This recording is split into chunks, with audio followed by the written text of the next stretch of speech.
Muy buenas noches, estamos en Dato Mata Relato, hoy es lunes 14 de mayo y aunque no lo crean estamos en nuestro programa número 49. No, el año pasado parecía impensable que vamos a hacer un ciclo entero y este año que vinimos por más y vinimos por programas más descontracturados, por programas abarcando más temas y haciendo eso de lo que es la economía real. ¿Cómo andás, Leo? ¿Todo bien?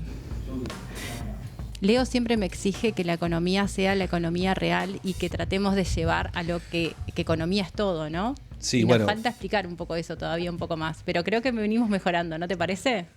no, sí, no hay duda. Sí, que sea economía para todos. Esa es la idea. Bueno, sí, porque la economía está entre todos y nos afecta enormemente y por eso en particular este año dijimos que teníamos mucho para analizar en términos de lo que era la realidad de las elecciones y las campañas y la realidad económica y poder aterrizar mucho lo que son los temas que nos tocan cada día. Y este año no pudimos dejar de tocar todo lo que eran los temas sociales, lo que nos está afectando la pobreza infantil, cómo nos está llevando todo esto de lo que es el plebiscito de la seguridad social y lo que es la implementación de la reforma de la seguridad social.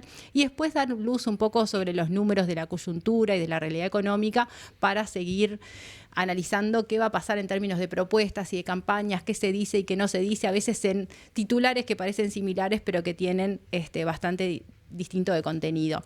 Y hoy les proponemos ir un poquito más hacia lo regional y poder analizar lo que es la importancia de la geopolítica y en particular la importancia de la geopolítica para las economías latinoamericanas.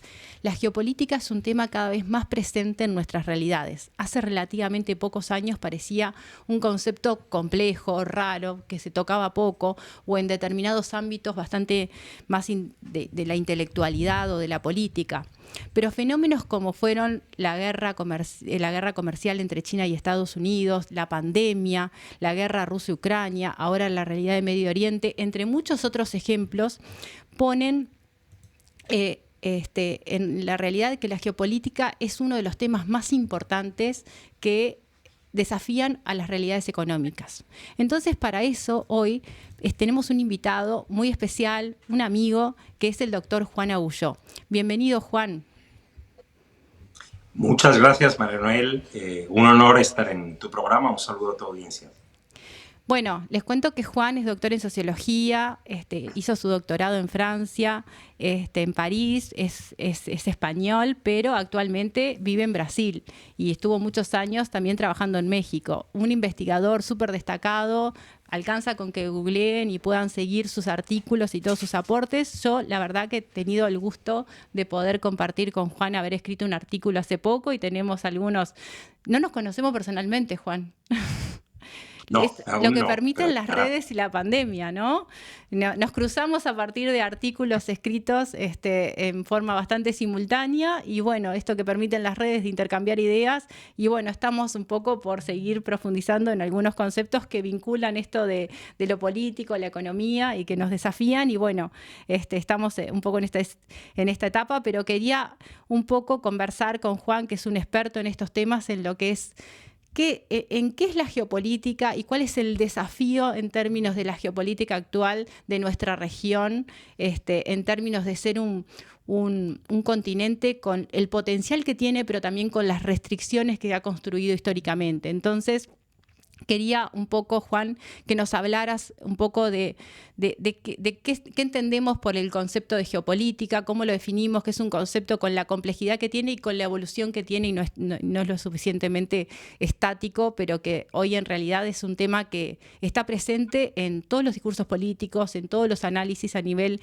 de economía, de política, de relaciones internacionales y que como todos estos conceptos ha avanzado en su complejidad, en particular en lo que es lo que abarca y los fenómenos que refiere. Bueno, la geopolítica efectivamente tiene el detalle curioso que se puede incluso datar, ¿no? El momento de su nacimiento. Es una de las disciplinas en lo que se puede hacer eso. La primera vez que fue pronunciada, como yo le digo a mis estudiantes, la palabra mágica fue en el año 1900 por un sueco. Y el primer texto que aparece aquí en América Latina es en 1916. Es decir, que es un campo de conocimiento, ahora voy a explicar eso, que tiene más de 100 años, ¿no? Y bueno, pues hay muchas ideas preconcebidas alrededor de ella. Ha tenido desarrollos, efectivamente es muy dinámica, pero también tiene un punto de ambigüedad, ¿no? Y bueno, yo creo que lo principal a subrayar con la geopolítica es que no tiene necesariamente algo que ver con las relaciones internacionales, es decir, se pueden superponer a veces ciertos objetos de estudio como con cualquier otra disciplina, como ocurre con muchas disciplinas, pero no es sinónimo necesariamente de relaciones internacionales. La geopolítica se ocupa de la proyección espacial de las relaciones de poder, básicamente. Eh, no es una disciplina, eso empieza a complicar un poco las cosas, es decir, a diferencia de la sociología, de la ciencia política, de la economía, no es exactamente una disciplina. Eh, yo prefiero esta acepción, que es muy Foucaultiana, del campo de problematización. Es decir, es una especie de caja de herramientas que tiene un histórico, que tiene unas discusiones alrededor, que tiene unos textos de referencia clave, que ha ido teniendo una evolución, ¿no? Pero que es como una especie de gran caja de herramientas que nos permite analizar precisamente estas derivaciones espaciales o, si se quiere, territoriales de las relaciones de poder. Y es muy útil porque es muy flexible, ¿no? Eso es un punto fundamental, pero esa flexibilidad también le hace que a veces pueda peligrar un poco el rigor, ¿no? Porque casi cualquiera, de repente, eso ocurre mucho en los últimos tiempos, sobre todo en lo que llevamos del siglo XXI, que se ha puesto muy de moda, hay muchas modas académicas, ¿no? Y entonces, de repente todo el mundo empieza a hacer geopolítica, y eso tampoco es, ¿no? Quiero decir que está bien que no es una disciplina, está bien que es flexible, pero está también bien tener cierto cuidado con las reglas del método científico para que los discursos sean más estructurados, más rigurosos, más respetables al final, ¿no? Y eso es un poco la geopolítica. Después, otra cosa, y trato de no extenderme muchísimo para que haya un diálogo, es que hay cierta peculiaridad en la geopolítica que se puede hacer o en la mirada geopolítica que se puede tener desde América Latina. La geopolítica ha tenido diversas fases de evolución a lo largo de esa historia.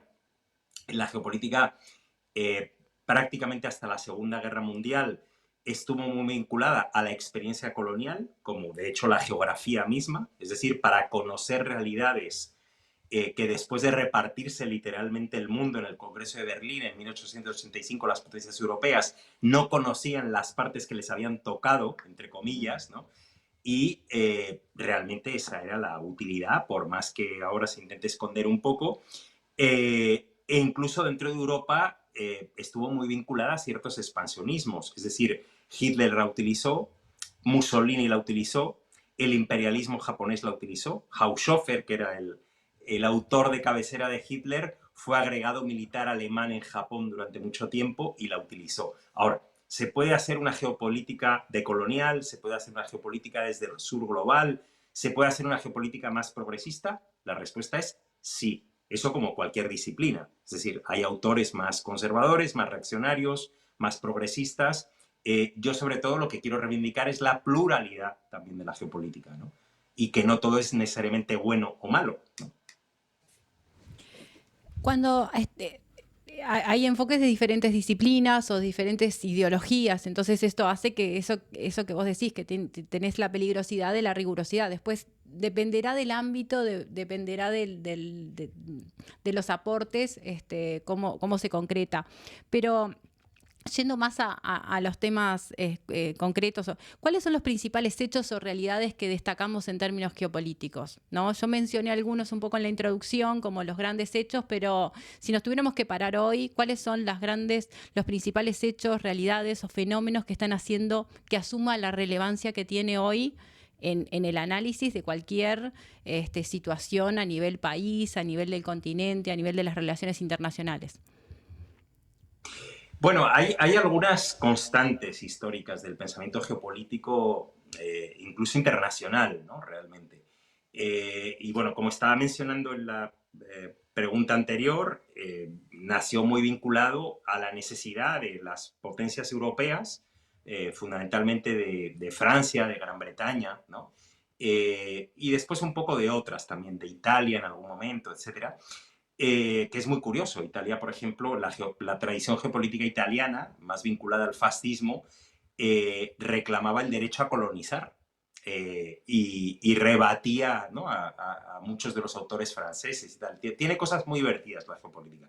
Pero había mucho de esa necesidad de conocer determinados espacios, saber dónde había poblaciones, qué tipo de poblaciones eran, qué relaciones de fuerza establecían entre ellos. Por lo tanto, hay una cuestión con los actores políticos. También, desde luego, hay una cuestión con los recursos. O sea, esa colonización estaba vinculada, por más que siempre se haya tratado de vender como una especie de misión civilizatoria, yo creo que hoy ya prácticamente nadie discute que estaba vinculada a la necesidad de materias primas para asegurar el desarrollo de un capitalismo con cada vez mayor valor agregado en los países del norte global, etcétera, etcétera. Entonces, esa ha sido también otra constante, ¿no? Una, por lo tanto, actores, poblaciones, relaciones entre ellas, relaciones entre países también. Eso es lo que quizás en algunas ocasiones ha llevado a medio confundir relaciones internacionales y geopolítica. Ahora puedo comentar otro elemento que también contribuyó a esa confusión. Y luego está el tema recursos, que también tiene un poco una doble cara, ¿no? Doble cara, ¿por qué? Porque desde la perspectiva del norte global se ha tendido a ubicar dónde están, cómo acceder a ellos, etcétera, etcétera, quién tiene el control de ellos, ese tipo de cuestiones, pero hay otra cara de la moneda, que es la del sur global, y si hablamos precisamente de decolonizar la geopolítica, pues tenemos que comprender también, por ejemplo, el impacto ambiental que eso tiene, ¿no? Y en América Latina el extractivismo tiene un impacto de muchos tipos, pero un impacto también y sobre todo ambiental. Pensemos en la minería, pensemos en la utilización del agua potable para determinadas cosas, en el uso de hidrocarburos, etcétera, etcétera. Hay, por lo tanto, agendas que en ocasiones pueden ser divergentes, ¿no? Si hoy en día nos paramos a ver cuáles son las temáticas principales de la geopolítica del norte global, pues están muy metidas con asuntos estratégicos que tienen que ver con la guerra de Ucrania, como mencionaste al principio, que tienen que ver con lo, Medio Oriente o Asia del oeste como occidental, como se la conoce ahora, pero desde la perspectiva sur global y desde la perspectiva latinoamericana, el elemento ambiental es fundamental, es una cosa básica. El elemento cadenas de valor global, que son las que de alguna manera concretan la globalización e incorporan en términos desiguales o más bien dependientes con efectos de desigualdad a nivel interno en América Latina, es otro elemento que está o debería estar en las agendas del sur global, ¿no? Entonces, hay una cierta divergencia en términos de objeto, ¿no? Pero dentro de que hay más o menos unas constantes y hay un campo semántico que es más o menos el mismo, ¿no? Si vamos un poco a la región, porque tú mencionabas muy claramente el tema de recursos, por ejemplo, como importante, el tema de cadenas de valor, lo que ha sido los últimos conflictos grandes que han desatado muchos problemas que ya eran existentes pre-pandemia, pero hay muchos de los problemas que con la pandemia y los conflictos recientes se han agravado o se han manifestado mucho más y que son parte un poco de todo lo que analizamos como complejidades a nivel de lo que es la geopolítica actual.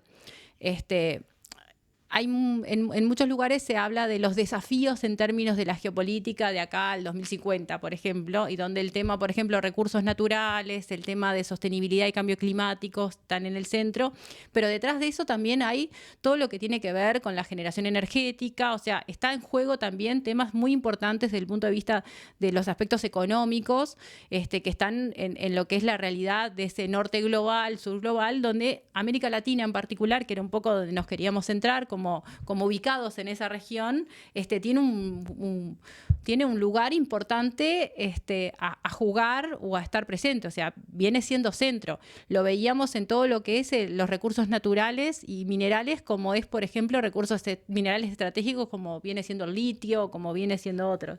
Entonces, en la realidad que estamos, y vamos a la región, ¿cuál es el lugar y el papel que juega América Latina? ¿Cómo pensar la soberanía de América Latina como una condición necesaria para el desarrollo, como principio estructurador de las relaciones internacionales e interestatales en el mundo contemporáneo? ¿Cómo juega América Latina en esto que hablamos de la realidad geopolítica actual, ¿no? Hay como algunas contradicciones, grandes potencialidades, realidad histórica que siempre ha tenido desde la etapa colonizadora, ¿no? El atractivo por sus recursos naturales, por las potencialidades que tiene, pero por otro lado se sigue reproduciendo desigualdades estructurales enormes, complejidades a nivel muy grandes, y que hoy en día América Latina parece tener otra vez una gran oportunidad en esa realidad nueva energética, en esa reestructuración de las relaciones internacionales multipolar, pero también podemos seguir en la misma historia de dificultades, ¿no? Sí, o sea, a ver, el papel de América Latina en las relaciones globales, o más bien la situación geopolítica de América Latina, eh, tiene algunas peculiaridades, ¿no? Que además son muy contradictorias, ¿no? Y que inducen de alguna manera a error muchas veces, ¿no? Porque se puede pensar que América Latina es más importante de lo que es o es menos importante de lo que es, ¿no? Entonces eso, yo creo que conviene detenerse un poco en eso, ¿no? A ver, América Latina, en términos estáticos, estadísticos, digamos, ¿no? Tiene poco peso en las relaciones internacionales. Tiene una población relativamente pequeña, no tiene unas dimensiones necesariamente gigantescas, ¿no? Y en términos de Producto Interno Bruto, tampoco, sobre todo en términos comparados, tampoco es gran cosa. Entonces, eso hace que muchas veces, y está vinculado a que muchas veces América Latina sea una realidad que está bastante aislada aparentemente, de los debates centrales, ¿no? Hay un autor geopolítico americano clásico, ¿no? De los años 50 más o menos, ¿no? Que dice, bueno, nada relevante de la historia de la humanidad ha ocurrido entre el paralelo no sé qué y el no sé cuántos, ¿no? Que más o menos es la altura que ocupan Europa y Estados Unidos, ¿no? Y todo lo demás pues parece periferia, parece sobra, ¿no? Y además está muy vinculado incluso a esta autoidentificación que hay en América Latina con el hecho periférico, ¿no? Pero no nos engañemos, porque la entrada, la irrupción de América Latina en la modernidad, justamente a partir del siglo XV, ¿no? Con la colonización, fue como gran proveedora de materias primas para los lugares centrales donde se desarrolló el capitalismo a escala internacional, ¿no? Primero en Europa y después en Estados Unidos, ¿no? Así que tiene un papel histórico, estructural, desde hace por lo menos 500 años, o un poquito más incluso, muy asentado, de gran proveedora de materias primas con relativamente poco valor agregado, ¿no? Ese elemento tradicionalmente ha pesado de una manera cualitativa mucho más que estos elementos que me refiero del Producto Interno Bruto, de la demografía, etcétera, etcétera. Y geopolíticamente deben ser considerados. Es que justamente el análisis geopolítico que yo pregono trata de ir un poco más allá del elemento cuantitativo, porque si no, estos elementos quedan un poco por fuera, ¿no? Y son elementos fundamentales, estratégicamente fundamentales. En este momento actual, contemporáneo, la cuestión es si cabe aún más delicada, más grave, ¿no? ¿Por qué? Toda esta sucesión de bloqueos y sanciones y demás contra Rusia, en los que no vamos a entrar ahora por causa de la guerra de Ucrania, lo que están terminando provocando es que la demanda por las commodities latinoamericanas está creciendo de manera exponencial. Y eso es bueno, en teoría, en términos de precio, pero es malo porque mete una presión geopolítica brutal sobre nuestra región. No se sabe qué es mejor, si tener otras zonas. Rusia es una enorme superficie como América Latina, con recursos materiales impresionantes, con commodities también críticas, ¿no? Como se le llama en inglés, y de repente que eso medio desaparezca del mercado, genera efectivamente ciertos reflujos que en realidad precisamente por lo mismo de que América Latina no está tanto en los debates internacionales, no tiende a aparecer tanto en los medios. Sin embargo, eso no significa que no esté ocurriendo. Y además, América Latina venía de un momento complicado, porque el otro momento con el que esta guerra coincide es con la llamada transición energética.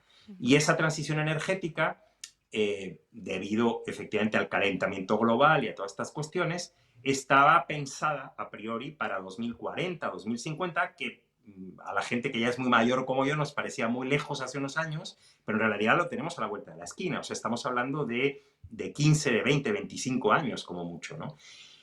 Y claro, eso lo que le está generando a América Latina también es una presión grande. ¿Por qué? Porque hay una serie de recursos, llamémoslos así, tradicionales, ¿no? Por ejemplo, los hidrocarburos, y pienso en casos como Venezuela, pienso en casos como Brasil, pienso en casos como Ecuador, pienso en casos como México, que tienen su presión por ese recurso tradicional, ¿no? Pero lo que sucede ahora mismo es que con la transición energética empieza a haber demanda por otros elementos, el litio que tú has mencionado, el hidrógeno verde, que los dos conocemos bien, ¿no? En fin, otra serie de recursos naturales que están vinculados a la transición energética, y lo que está sucediendo en este preciso momento histórico no es que empieza la demanda por el litio y desaparece por el petróleo, es que están las dos al mismo tiempo. Entonces, con todo lo positivo y lo negativo que eso tiene. Pero añádase a eso que Rusia desaparece del mercado o medio desaparece del mercado, con lo cual la presión es grande. Y hay algunos detalles que si uno busca con cuidado y con atención, se da cuenta que probablemente muchas de las inestabilidades políticas que está habiendo en los últimos años en América Latina están menos relacionadas con unas polarizaciones un poco artificiales, políticas, y más relacionadas con este tipo de presiones. El riesgo para América Latina es ambiental, pero también es un riesgo socioeconómico. Es un riesgo socioeconómico como lo ha sido toda la vida, como lo ha sido los últimos 500 años. Yo a mis estudiantes les repito muy a menudo que América Latina no es un continente pobre, es un continente desigual. De hecho, los países más desiguales del mundo están aquí, en América Latina. Y el problema es que justamente esa desigualdad se cuece, ¿no? Al ritmo de la venta de materias primas con poco valor agregado, con unos intermediarios que se enriquecen mucho y con un producto que cala muy poco en la población. Entonces, lo que esas presiones generan no solo son inestabilidades políticas, sino que es riesgo de incrementar desigualdades estructurales, que además suelen tener una dimensión social y territorial.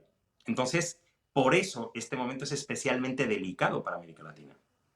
Y que con fenómenos que también analizábamos acá, como lo que es el narcotráfico y las economías ilegales, se vienen agravando enormemente en la región, que ya tiene mucho peso. Tú en uno de tus artículos mencionabas el concepto de sur globales y se titulaba Sur global, es decir, geopolítica. Y ponías, usar ese término tiene mucho sentido, pues no se trata de un bloque regional clásico, sino de la expresión lingüística de una realidad geopolítica emergente. Me parecía como ese artículo es bien interesante de leer, pero es esa frase que resume un poco el artículo y que es cómo comienza es como muy de shock y tiene mucho que ver con esto que estabas explicando recién. Sí, aunque en realidad ese artículo yo lo escribí un poco como, lo confieso, como una reacción a un artículo que fue publicado en el Financial Times, ¿no? y en el que, bueno, pues un columnista bastante conocido, británico, sugería prácticamente que se dejara utilizar el concepto surglobal, ¿no? Entonces, a mí me provocaba rebeldía porque, a ver, es obvio que surglobal es un concepto como casi todos los geopolíticos, y estábamos hablando al principio de esta conversación precisamente de ciertas ambigüedades, faltas de rigor y tal. Yo puedo reconocer que algo de eso hay en el concepto surglobal, pero que esto venga de personas intelectuales, ¿no? Que acostumbran a utilizar frecuentemente, por ejemplo, el concepto occidente, que está también lleno de ambigüedades y que está también lleno de faltas de rigor, etcétera, etcétera, y que entonces nos quedemos con Occidente, pero no nos quedemos con sur global, pues me parece un poco algo que necesitaba una matización, ¿no? Y la otra que quería ¿Viste alguna resaltar ya un poco, porque incluso... intencionalidad en Perdón, perdón. eso? Negar ese concepto, ¿tiene algo de intencionalidad? Y después voy a ir más adelante a una pregunta que viene un poco vinculada con eso. ¿Conviene esa Sí, separación? sí, sí. Yo tengo la impresión de que sí hay cierta intencionalidad, porque conceptos como estos también, o sea, lo que al ser conceptos geopolíticos y no geográficos, por Ujú. ejemplo, una de las reivindicaciones que siempre se hace, o de los reclamos que siempre es que es sur global, pero ¿cómo vas a meter? Hablas de los BRICS, y entonces ¿cómo vas a meter a China y a Rusia en eso y tal, y no sé qué, que son el norte hemisférico? Es que son conceptos geopolíticos, ¿no? También, o sea, algo que me parece relevante si hablamos de estas cuestiones es en Occidente, pues todos los países del este de Europa, que eran considerados como dentro de la órbita soviética hasta 1991, de repente ahora son occidentalísimos y están dentro de la OTAN. Es decir, que son conceptos que son completamente ambiguos y podemos establecer discusiones, pero tienen que ser discusiones un poco más serias y sobre todo un poco menos reaccionarias, ¿no? Quítame eso de en medio porque no me gusta. ¿Por qué? Hay intencionalidad. Claro que hay intencionalidad. Los conceptos generan también identidades. Y Occidente es un concepto que tiene esa idea de generar una subjetividad. Y a mí me da la impresión de que cuando se niega la posibilidad de sur global, casi por decreto, lo que se está negando es la posibilidad de establecer unas vinculaciones que además en el caso de América Latina probablemente irían más allá de América Latina. Son vinculaciones que conectan América Latina con África, con el sudeste asiático y con realidades que muchas veces tienen mucho más que ver con América Latina de lo que en realidad tienen que ver con Europa. Hay una cierta pelea geopolítica muy sutil por América Latina. Samuel Huntington, que era uno de los grandes, era el geopolítico de cabecera de Reagan, ni más ni menos, muy conservador, y que fue el primero que empezó a hablar de esto del choque de civilizaciones y tal, metía a América Latina dentro de Occidente. Lo que pasa es muy curioso, metía en la época a América Latina y a Rusia dentro de Occidente, pero decía que eran occidentes un poco particulares, ¿no? Alain Rouquier, que fue profesor mío en Francia y que era un gran latinoamericanista francés, hablaba de América Latina como el extremo occidente, ¿no? Un poco por contraposición a aquello del extremo oriente.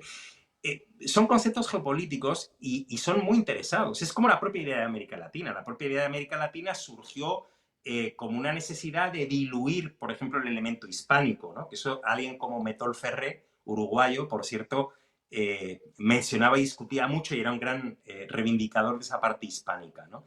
No la estoy necesariamente reivindicando, lo que estoy diciendo es que los conceptos generan identidades o las diluyen, ¿no?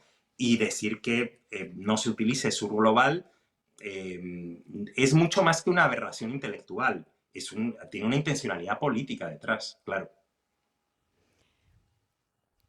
Em, el tema de recursos naturales hoy está en el centro. Mencionábamos el tema del litio, el tema del hidrógeno verde, que tiene que ver mucho con el agua y la posibilidad de la generación del hidrógeno verde. Este, podemos caer siempre en la misma trampa de seguir las debilidades estructurales que ha tenido la región. ¿Cómo la región puede generar una estrategia superadora? ¿Cómo se llega también a las condiciones políticas para eso, no? Bueno, nuevamente el momento actual internacional es complejo, Es ¿no? de mucha fragilidad también para la región. Sí, o sea, precisamente esto que estábamos comentando ahora de la debilidad demográfica comparada, o sea, no sé, pensemos directamente en China o en Rusia, ¿no? Que sobrepasan tranquilamente los 1.000 millones de habitantes, ¿no? y América Latina creo que no llega prácticamente a 500, ¿no? Una cosa así, o sea, es menos de la mitad, ¿no? Y además está muy fragmentada políticamente y además tiene poco peso político internacional y además muchas cosas, ¿no? Y luego además, bueno, pues dentro de esa fragmentación hay países más fuertes, menos fuertes, con mayor y menor proyección internacional. Entonces, eso dificulta un poco las cosas. Algo que ha estado siempre de alguna manera en la agenda en América Latina ha sido la cuestión de la integración regional. Y ese es un elemento hoy en día de supervivencia para definir ese tipo de estrategias de superación de la realidad actual. Lo primero es que hay que ser precavido porque estamos hablando de dinámicas estructurales que, como estamos diciendo, tienen más de 500 años. En México hay un dicho que me encanta y que refleja muy bien esta perspectiva, porque dice que la conquista la hicieron los indígenas, la independencia los españoles y la revolución los burgueses, ¿no? Muy mexicano en su acepción, pero muy indicativo de cómo no se han roto determinado tipo de vínculos y tendencias a lo largo de la historia. No basta con quererlo, sino que hay que agudizar el ingenio, ¿no? Porque no es necesariamente fácil, es un mundo con unas reglas políticas y económicas muy definidas, con unas inercias estructurales, y eso no se cambia de hoy para mañana, y eso es muy difícil que un solo país lo pueda cambiar, y más en un contexto de globalización y de cadenas de valor global, ¿no? En el que el margen de maniobra de los estados es relativamente pequeño. Y además depende de qué estado también, ¿no?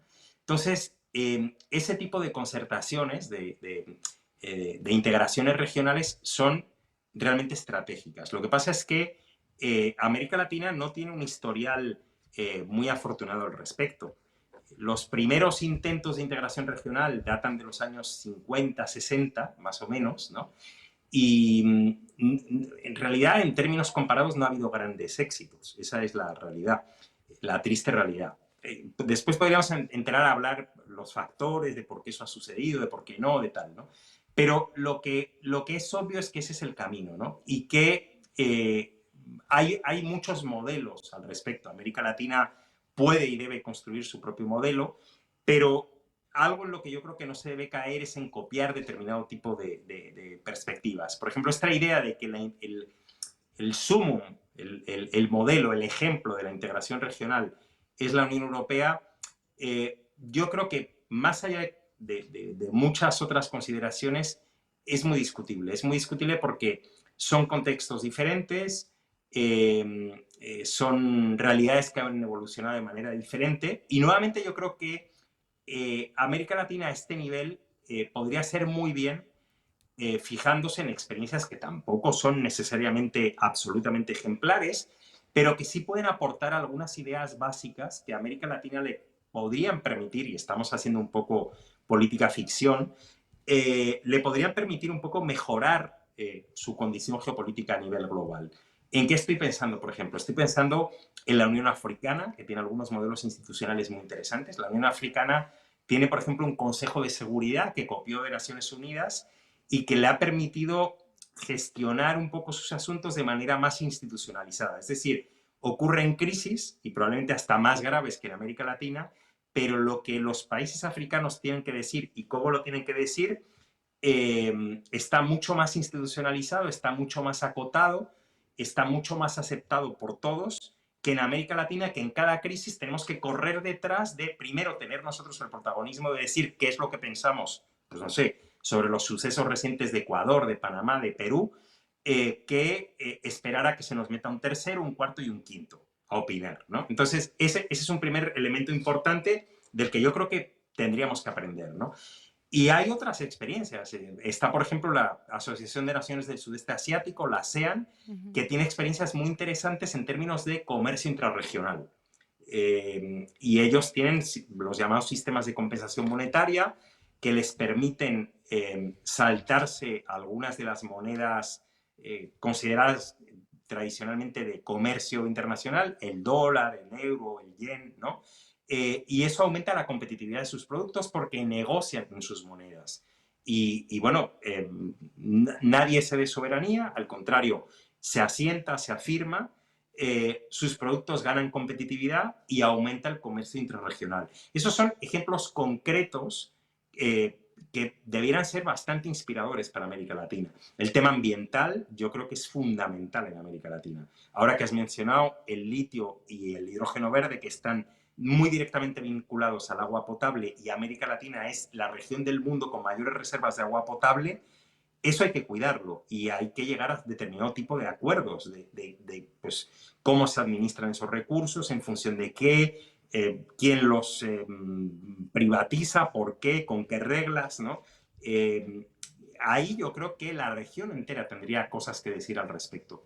El desafío es construir consensos. Ese es el problema. Entre países y al interior de los países, porque muchas veces se ha llegado a acuerdos de integración regional a través de determinado gobierno, X o Y, o sea, no voy a entrar ahora en su orientación política, en su color, pero resulta que al siguiente gobierno no le gusta y se sale. Al siguiente gobierno no le gusta y crea otra plataforma de integración, y así nos avanza. Y de alguna forma, aparte, vinculado mucho a recursos que son comunes, ¿no? Y con experiencias dentro de la región bastante diferentes en lo que es el avance, la institucionalidad, la reglamentación. O sea, el ejemplo del agua es un ejemplo claro, porque aparte llega un momento que son recursos compartidos. Las cuencas hídricas no tienen los límites territoriales que tienen los países y presenta grandes desafíos. Vinculado a esto que estábamos hablando, ¿no? Las grandes olas de gobiernos liberales ¿no han jugado muy en contra de las posibilidades de que en este contexto de tanta complejidad podamos avanzar en un camino del desarrollo conjunto? Mira, a ver, yo no, o sea, quisiera hablar sin sectarismo realmente, ¿no? O sea, no hablar en términos de buenos y malos, pero es verdad que en términos generales hay países que son especialmente poco propensos a hablar de integración, y es verdad que también hay posicionamientos políticos, ideológicos, que son menos propensos a hablar de integración. Pero es que yo ahí también creo que es muy interesante recuperar algunas reflexiones que incluso se han hecho fuera de América Latina sobre la globalización, que está muy directamente vinculada, por ejemplo, al neoliberalismo. Hay, por ejemplo, una autora americana que está en alguna universidad de California, no recuerdo ahora cuál, Aiwa Ong, ¿no? Y Aiwa Ong tiene varios textos sobre la globalización que son muy interesantes, y una de sus reflexiones, que yo siempre he sido muy partidario de repensarla desde América Latina, tiene que ver con una mirada diferente sobre la polarización clásica que hay en América Latina, progresistas y liberales, ¿no? No es que no suceda, o sea, no la estoy negando bajo ningún concepto. Lo que estoy diciendo es que lo que Aiwa Ong señala, y lo señala incluso para otras realidades, ¿no? No pensando en el caso latinoamericano, pero insisto en que yo creo que en el caso latinoamericano aplica también, es que a veces ese tipo de cleavage ideológicos lo que esconden es otro tipo de rivalidades y otro tipo de competencias. La globalización definitivamente lo que implicó fue la articulación de cadenas de valor, lo que implicó fue sistemas de producción descentralizados completamente diferentes a los que existían prácticamente hasta la década de los 90, etcétera, etcétera. Y lo que a nivel sociológico interno de los países realmente implicó fue que hubo determinados grupos que empezaron a ganar mucho con la forma que la globalización adoptaba, es decir, empezó a demandar más unos recursos que otros, empezó a comprar más unas materias primas que otras, empezó a alterar determinados tipos de patrones, ¿no? Y eso benefició a grupos que hasta ese momento no estaban beneficiados, ¿no?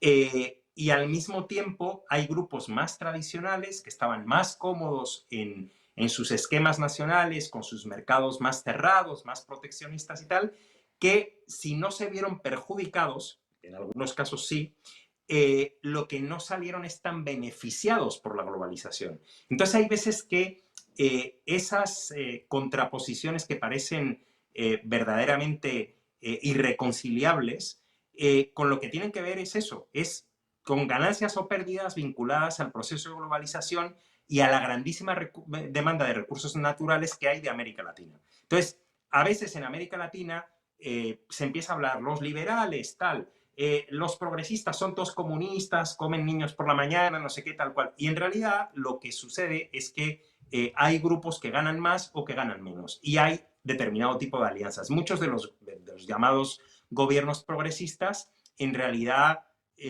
no han tenido tanto de progresista, tienen alianzas con grupos que son incluso tradicionalmente conservadores. Es decir, hay mucho matiz que introducir ahí dentro. Entonces, más bien, esa resistencia es verdad a la integración regional, que formaría parte un poco del combo globalización, a veces es más una resistencia a abrir mercados, porque eso genera impactos no deseados para determinado tipo de grupos sociales, que tienen una militancia más liberal, que tal, que cual, pero que efectivamente a veces no está tan vinculado con posiciones mucho más racionales, mucho más estructuradas y a veces incluso más patrióticas, porque realmente a veces el interés racional, o el interés nacional, perdón, no racional en este caso, podría ir más en un sentido de proteger en red, digamos, algún tipo de mercado, algún tipo de producto, algún tipo de ambiente, el agua potable, etcétera, etcétera, ¿no? Y sin embargo, pues nos montamos en discursos que aparentemente exudan nacionalismo y, bueno, pues uno se pone a rascar y se da cuenta de que no tanto, ¿no? Entonces, yo sería incluso un poco precavido con esa cuestión, intentando no ser sectario, pero también intentando entender que a veces debajo de ese tipo de reivindicaciones puede haber otro tipo de cuestiones, no más perversas ni más tal, pero sí que tienen otro tipo de racionalidad, no la inmediatez política en la que generalmente solemos pensar, ¿no? Si miramos un poco el contexto político de la región, ¿cómo cambia un poco el posicionamiento con lo que son los gobiernos de Petro y ahora el posicionamiento de Lula, que ha venido con mucha fuerza, con mucho avance y con un cambio notable en Brasil? Mira, yo no creo que los liderazgos en realidad sean tan determinantes a medio o largo plazo. A corto plazo pueden serlo y desde luego ayudan a ganar elecciones, ¿no? Pero después muchas veces hay que lidiar con auténticas cacerías de brujas, ¿no? Que es un poco lo que me temo que puede estar pasando o a punto de pasar en Colombia, ¿no? Y sería el enésimo ejemplo de ese tipo de caza de brujas y tal, ¿no? Es decir, que el liderazgo se acaba cuando justamente lo que hay es un mecanismo que lo que trata es de derribar y de afectar a ese liderazgo y de acusar al hijo de no sé qué y de que metió la mano en la caja y de que hizo no sé qué y de que cobró ilegalmente no sé cuánto. Es un esquema que es un déjà vu y que ha sucedido no solo en Colombia, sino en todos los países, ¿no? Entonces, en realidad, y yo no estoy diciendo que todo lo que Petro esté bien, esté haciendo esté bien o esté mal, ¿no? No sé, por ejemplo, ahora por pensar en otro país en el que hay elecciones muy próximamente, que es México, ¿no? México. En México, por ejemplo, si uno escucha los relatos de la oposición, de cierta prensa y tal, bueno, parece que todo ha sido catastrófico, que el país se está cayendo, que hay muchos problemas, que no sé qué. Sin embargo, la candidata oficialista, según las encuestas, lo habrá que ver el día de la elección, pero le saca cerca de 20 puntos al más inmediato seguidor, ¿no? Entonces, a veces hay que tener un poco una relación más racional con lo que se plantea y asumir que no todo puede ser bueno o malo porque es de derecha o izquierda, ¿no? Hay países que sacar adelante. El caso de Lula es el de un gran superviviente y para sobrevivir, por ejemplo, pues necesita tener, que es algo que no es muy conocido fuera de Brasil, ministros bolsonaristas. ¿Por qué? Pues porque Lula sabe mucho de eso, porque Lula tiene olfato, porque es un tipo realista, porque sabe negociar, porque sabe dialogar, porque sabe construir y porque en realidad creo que es por ahí por donde van las cosas. O sea, el liderazgo choca con ese tipo de estrategias, pero choca también con la propia idea de cleavage, ¿no? Y creo que el verdadero desafío en este momento en América Latina, sin ser tampoco incauto, sin caer en budismos ni en cosas por el estilo, es que realmente hay que construir un mínimo de consensos, ¿no? Un mínimo de consensos que permitan avanzar, que permitan construir tanto en los niveles nacionales como en los niveles regionales, como en el nivel latinoamericano. Es muy complicado por lo que estábamos hablando ahora mismo, ¿no? O sea, precisamente porque hay una serie de intereses que a veces son mucho menos ideológicos y que podrían dificultar un poco eso, pero puede ser un principio para empezar a establecer ese tipo de consensos, ¿no? Lo que hay que tener claro es que los maximalismos no funcionan, pero que no funcionan por ninguna parte. Es decir, eso es algo que tiene que tener tan claro, yo creo, la derecha como la propia izquierda. Y la derecha también tiene que tener claro que, por ejemplo, con los niveles de desigualdad que hay, ¿no? Y yo creo que eso es algo que en Uruguay no conozco en profundidad el caso, pero creo que políticamente se ha planteado más de una vez, ¿no? La primera relación o lo primero a lo que afecta a la desigualdad es a la estabilidad nacional a la estabilidad de la economía, de la política, al bienestar de la ciudadanía. Entonces, esas, por ejemplo, son cosas que hay que cuidar desde una perspectiva más conservadora. Pero desde una perspectiva más progresista, pues también hay que comprender que es necesario pensar en algo más que discursos muchas veces, en qué se produce, en cómo se produce, en qué estrategias de reparto que no afecten a la productividad pueden existir porque estamos en un mundo que compite, en qué tipo de socios buscamos, ¿no?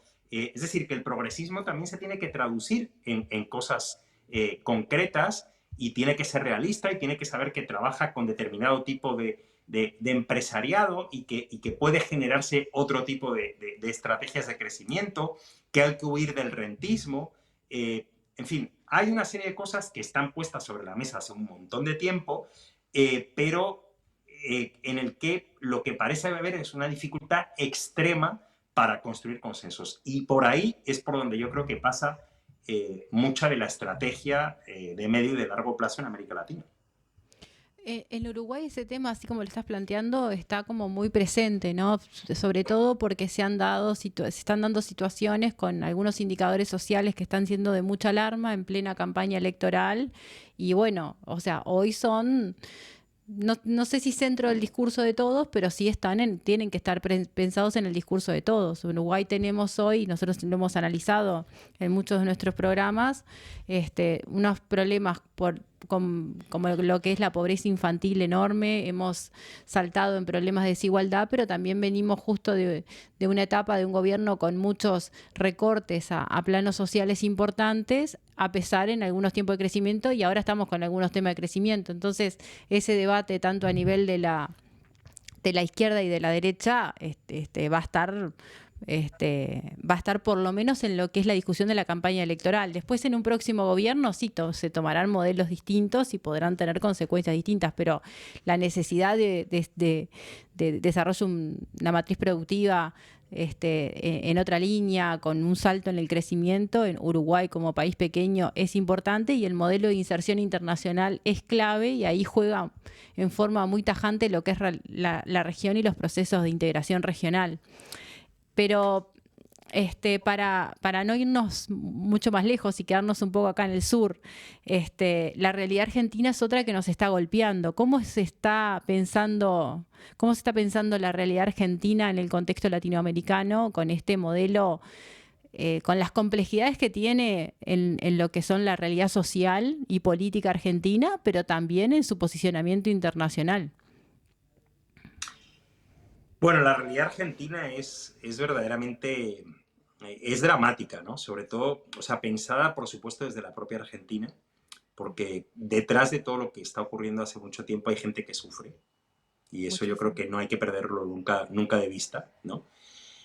Y luego, incluso regionalmente es un problema. O sea, por ejemplo, yo que estoy en Brasil hay grandísima preocupación porque Argentina es el principal socio comercial y Argentina no responde. O sea, Milei simplemente no ha levantado el teléfono, no ha pasado por aquí. Y eso es una cuestión elemental, ¿no? Institucional, básica, que se debería cuidar, porque nuevamente detrás de este tipo de cosas hay gente, ¿no? Entonces, el problema de Argentina ahora mismo es que yo creo que efectivamente hay una posición muy sectaria y muy militante, hablando en términos de lo que estábamos hablando, y eso, pues efectivamente, dificulta muchísimas cosas, ¿no? En términos geopolíticos, por ejemplo, tú no puedes decidir no entrar a los BRICS, ¿no? Que quizá generaba más consenso del que parecía en la sociedad argentina, el no incorporarse a los BRICS, ¿no? Eso hay que reconocerlo. Pero el paso siguiente, pedir adherirte a la OTAN y meter a Estados Unidos en varias zonas del país que prácticamente ni se saben, que tiene un impacto regional grande, ¿no? Porque la posición geopolítica y geográfica de Argentina es clave en América del Sur y además prácticamente sin comunicarlo a los vecinos, ¿no? Esos son los bandazos típicos, además son fuente de posibles futuros malestares, de conflictos, ¿no? Milei no está haciendo nada de momento ilegal, eso hay que tenerlo muy claro, pero está siendo muy agresivo, está siendo demasiado militante, ¿no? Y esa agresividad está dificultando muchas cosas, ¿no? Está dificultando procesos de integración regional, o sea, el propio Mercosur está completamente parado. Brasil está queriendo relanzar la UNASUR, que es un proyecto alternativo y que podría llegar a tener bastante potencialidad, bastante interés y bastante sentido en el contexto geopolítico global para que justamente América del Sur sea la que pese, precisamente porque hay una diferencia que no se suele subrayar con la parte norte de América Latina, México, Centroamérica y el Caribe, que están muy integrados con la economía, de forma formal o informal, con la economía americana, y eso dificulta más una integración regional y dificulta la defensa de intereses conjuntos a nivel internacional. Por eso es muy realista esa posición de Brasil en relación a Sudamérica y a la UNASUR, que además incorpora por primera vez en la historia las Guyanas, ¿no? Que generalmente están asociadas al Caribe, en fin, otra historia. Pero, claro, no hay respuesta. O sea, no hay respuesta con Mercosur, me salgo de los BRICS.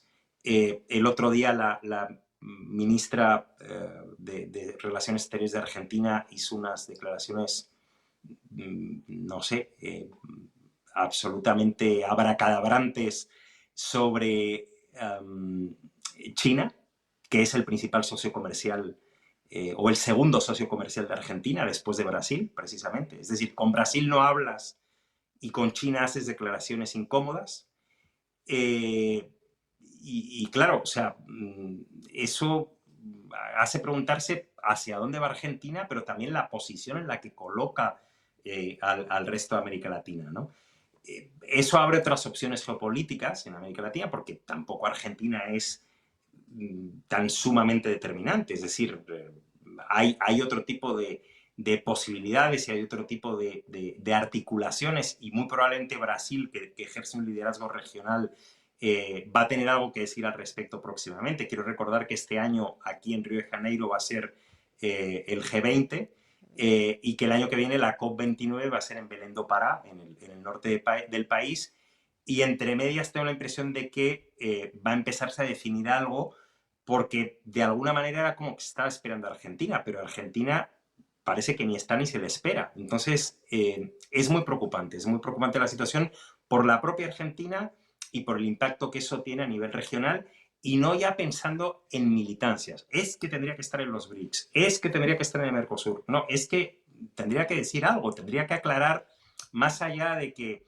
de ese viaje un poco extraño a Israel de repente, y más allá de las declaraciones en relación a Estados Unidos, ¿qué más hay de concreto? ¿No? Porque, no sé, con esa adhesión o esa asociación estratégica con la OTAN que pretende, que ya tiene Colombia, de hecho, no se puede vivir. O sea, quiero decir, es una cuestión estrictamente militar y para Colombia de momento no ha traído nada ni bueno, ni malo, ni regular, ¿no? Entonces, ¿qué es lo que está pretendiendo Argentina? Esa es una gran pregunta, ¿no? Bueno, eso es como una gran interrogante y por eso un poco poníamos el tema de Lula, ¿no? Porque mismo lo que fue hace unos meses la cumbre CELAC-Unión Europea, donde el rol de Lula y su posicionamiento fue destacado y muy fuerte, ahora tenemos, bueno, lo que va a ser la COP y los eventos estos ahora que tú mencionás, pero también Lula está jugando un liderazgo, bueno, y la reunión del G20 en Brasil está jugando un liderazgo importante en el posicionamiento de la región, y por otro lado tenemos esta Argentina que se sale de todos los ámbitos, pero tampoco da señales claras, da como señales claras hacia Estados Unidos y ese viaje extraño, como tú decís, a Israel, pero deja muy mal posicionado a la Argentina en lo que son su inserción internacional y sus posibilidades comerciales en un país con las riquezas que tiene, además de, estamos más en el plano internacional ahora, pero también para nosotros hoy en Uruguay como país pequeño y con el peso que tiene la región en el comercio regional, que ha sido también un piso para lo que ha sido el salto en el comercio extrarregional, hoy es un debate, ¿no? El tema Mercosur, que tanto siempre se viene cuestionando, pero el Mercosur con todas sus fallas ha sido para el Uruguay un salto en lo que es el comercio fundamental, y bueno, hoy en día estamos como en una incertidumbre y bueno, va a tener mucho que ver cómo resultan las elecciones y cómo se empieza el próximo 1 de marzo, ¿no? Así que nosotros estamos como muy dependientes con una realidad por política interna y regional muy fuerte de muchos problemas de competitividad que nos afectan muchísimo el crecimiento y sectores claves, tanto en lo que es las exportaciones como en dimensiones muy fuertes en lo que es el empleo, el desarrollo de las pequeñas y medianas empresas, y bueno, estamos en un momento como raro para Uruguay en ese sentido. Pero Juan, te agradecemos muchísimo tu tiempo, tus aportes, tu mirada más conceptual. Para nosotros era importante hacer hemos venido ¿verdad, Leo? Como con mucho tema muy candente en el país en los últimos programas y nos parecía como que cada tanto hacemos una necesidad de reflexionar un poco más allá de la coyuntura local y regional para pensar un poco más en ese posicionamiento y en esa cuestión más conceptual que a veces el dinamismo que hemos tenido en estos últimos meses en el país nos impiden.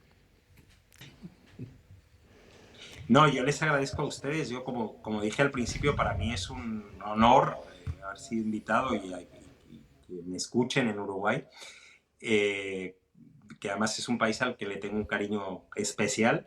Y además, bueno, yo había ya visto algún episodio de Dato Mata Relato, así que, bueno, eso me da aún más gusto.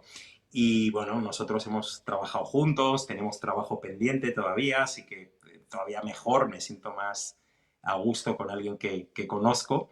Y, bueno, pues creo que ha quedado muy bien y bueno, pues quedo a disposición de todos y saludo a todo el mundo que escuche. Bueno, muchísimas gracias. Gracias a ustedes.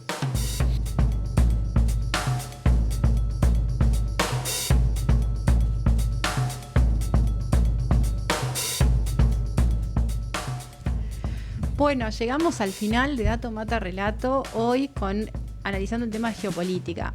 Concepto complejo, pero en las ciencias sociales y en especial en el mundo actual los fenómenos y los conceptos no son estancos, sino que son cambiantes y muchas veces cuanto mayor importancia asumen, mayor complejidad tienen, ¿no? Y bueno, y geopolítica es algo que no se queda afuera. Pero como siempre está en todos lados y lo mencionamos y lo tomamos, nos parecía que era interesante plantarnos un poco en qué es la geopolítica, cuál ha sido su evolución. No es un concepto nuevo, pero sin duda sí. Vos, Leo, ¿qué te parece? Si hace 10 años te hablaban de geopolítica, parecía como algo... Ni idea. Yo, la verdad que ni idea. Yo las primeras veces era como algo muy elevado, lejano, como que no... Sí. Era como, a mí hablame de economía y no me vengas con... No, pero creo que es en los últimos 10 años ha sido, o más ha sido incluso, ¿no? Sí, y más incluso, pero a ver, un poco lo que ha sido la guerra comercial, China, Estados Unidos, puso el tema como centro, ¿no? Sí. Y un tema que, a ver, el mundo es como nosotros tenemos el pre-pandemia y el post-pandemia, ¿no? Ahora todo Sí, sí. es referido a eso, y si uno hace un repaso de todo lo que son los análisis internacionales en temas de económicos, en temas de políticos, es como nos va a marcar para siempre, pero muchos temas que estaban presentes se aceleraron y se pusieron mucho más fuertes. Entonces hoy la geopolítica es algo que tenemos incorporado muy fuertemente en lo que son los procesos de inserción internacional, en lo que son la realidad de los mercados, en cómo nos posicionamos. Entonces nos parecía interesante hacer este abordaje más general, y sobre todo posicionarnos desde la región, porque Uruguay está como posicionado fuerte en lo que es la región, un país pequeño donde el comercio regional es de relevancia, donde los recursos naturales son de relevancia y donde las posibilidades de inserción internacional tienen mucho que ver con la posibilidad que se tiene de producción de alimentos, de desarrollo de energías alternativas, como se está hablando ahora del hidrógeno verde, pero también es cierto que muchas de las cosas que pasan no pasan en forma aislada. Entonces nos parecía interesante hacer un análisis más desde la región, más de lo que está pasando, que los fenómenos políticos en los cuales estamos viendo y vivimos no son aislados. Y bueno, creo que el doctor Juan Agulló es un muy buen analista con esta generalidad y con las posibilidades de poder jugar en lo que es la conceptualización más técnica y rigurosa desde la investigación hacia llevarlo a los temas actuales. Capaz que a veces es más difícil ir a temas concretos y por eso hay días que conversamos en lo que es directamente el caso argentino o en los últimos casos, y después nos metemos en temas nacionales más concretos, que es cierto que en los últimos días estuvimos movidos. Y sí, hemos estado bastante movidos. Y siempre hay temas que nos faltan, así que bueno, Sí. en las próximas semanas los vamos a seguir invitando a tratar otros sectores que no hemos estado, así que para la semana que viene tenemos... ¿Qué tenés? ¿Qué ¿Tenés tengo? algo? No El sé. sector salud. Interesante. Mirá vos, ¿sí? ¿Habrá Hace poco segunda igual estuvimos. reforma del Sistema Nacional de Salud o no habrá? Ah, eso es interesante. Sí.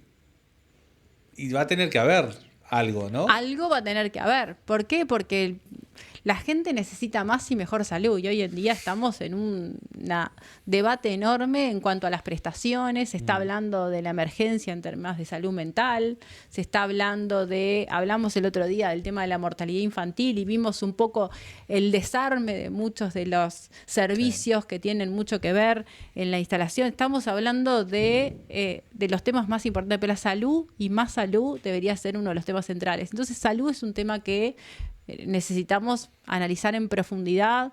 ¿En qué va a pasar con el Sistema Nacional de Salud? ¿Habrá una nueva reforma o habrá necesidad de una profundización de la reforma actual, o cuál es la alternativa? No sé, pero una revisión tiene que haber, seguro. Necesariamente, porque si la población sigue evolucionando, la salud requiere cada vez de más prestaciones, pero a la vez hay cambios en las economías que necesitan ajustarse. Entonces, bueno, el tema salud es lo que les vamos a proponer la semana que viene tocar, y que hasta ahora nosotros tenemos una agenda de temas, tenemos un plan, y a veces ese plan se va modificando con lo que pasa en la coyuntura.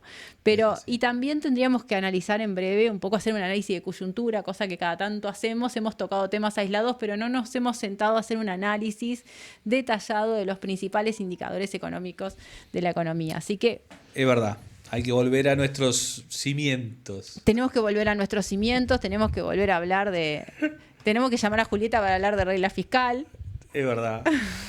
Y Que tenemos Julieta que ver está si llegamos a fin estudiando, de mes. está con unos días ahí. Si llegamos a fin de mes, digo. Si llegamos a fin de mes, salió esta encuesta del Banco Central con la CAF sobre el tema de las economías y finanzas de los uruguayos y el porcentaje de gente que no llega a fin de mes.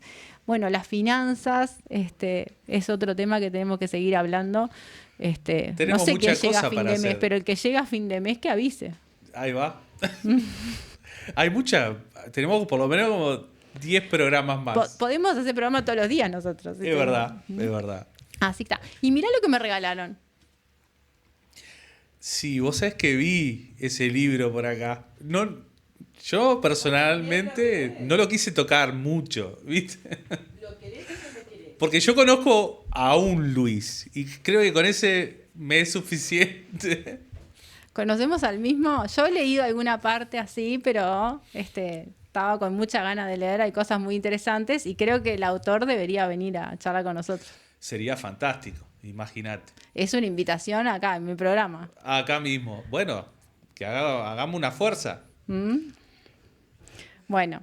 No sé, que diga la gente ahí que se suscriba y que abajo, digo, si tiene muchas ganas, pues yo voy a poner podemos invitarlo. Mientras viste, hoy no corté a nadie, ¿no?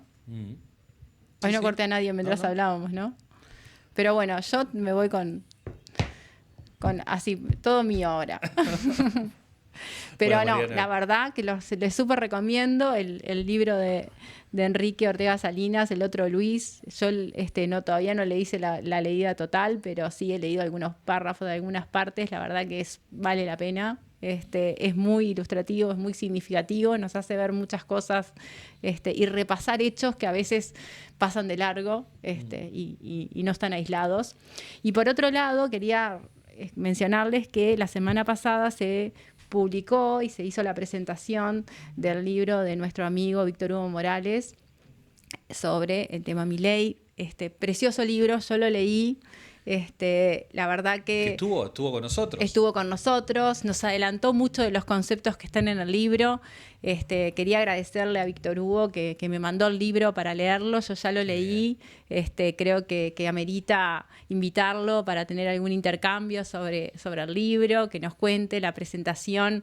Nos hubiera encantado estar. Fue en la Feria del Libro en Argentina el pasado 4 de mayo.